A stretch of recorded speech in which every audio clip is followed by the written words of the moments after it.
इस बीच एक और बड़ी खबर आपको बता दें, पंजाब में ब्लैकआउट खत्म हो गया है। अभी भी हालांकि हाई अलर्ट है, लेकिन ब्लैकआउट पूरी तरह से खत्म कर दिया गया है।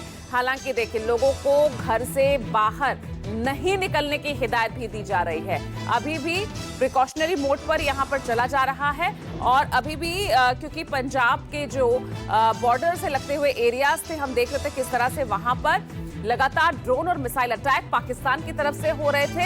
हालांकि अब क्योंकि सीज फायर का ऐलान हो चुका है और ऐसे में वहां पर जो ब्लैकआउट देखने को मिल रहा था वो पूरी तरह से अब खत्म कर दिया गया है। हालांकि हाई अलर्ट अभी भी वहां पर जारी है और लोगों को घर से बाहर नहीं निकलने की हिदायत अभी भी दी जा रही है।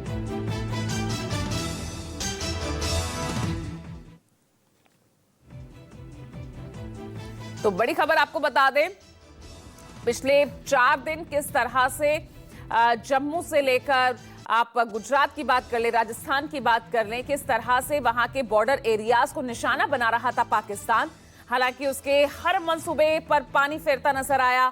भारत अपने आधुनिक एयर डिफेंस सिस्टम से किस तरह से मुंहतोड़ जवाब दिया गया है पाकिस्तान को। हालांकि अब सीज फायर का ऐलान कर दिया गया है, लेकिन अभी भी हाई अलर्ट पर ये तमाम एरियाज नजर आ रहे हैं। और बड़ी खबर सामने आ रही है पंजाब से, जहां ब्लैकआउट खत्म हो गया। अमृतसर और पठानकोट में बिजली भी बहाल कर दी गई है।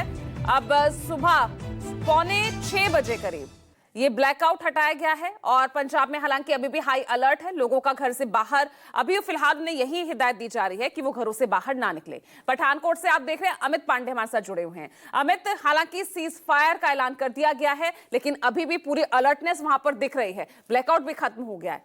अमित,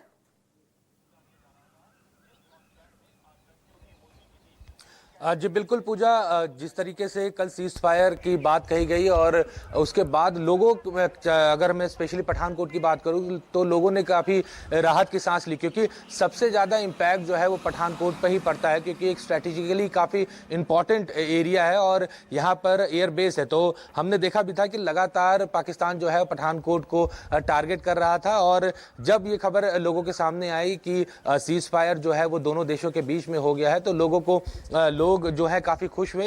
और क्योंकि कल पठानकोट को पूरी तरीके से सील कर दिया गया था, सभी जो दुकानें हैं वो बंद कर दी गई थी, होटल्स वगैरह पूरी तरीके से खाली करा लिए गए थे, ताकि कोई अगर बाहर का व्यक्ति हो तो पठानकोट के खासकर कैंट एरिया में किसी भी तरीके की गतिविधि ना हो, लोग ना रुके।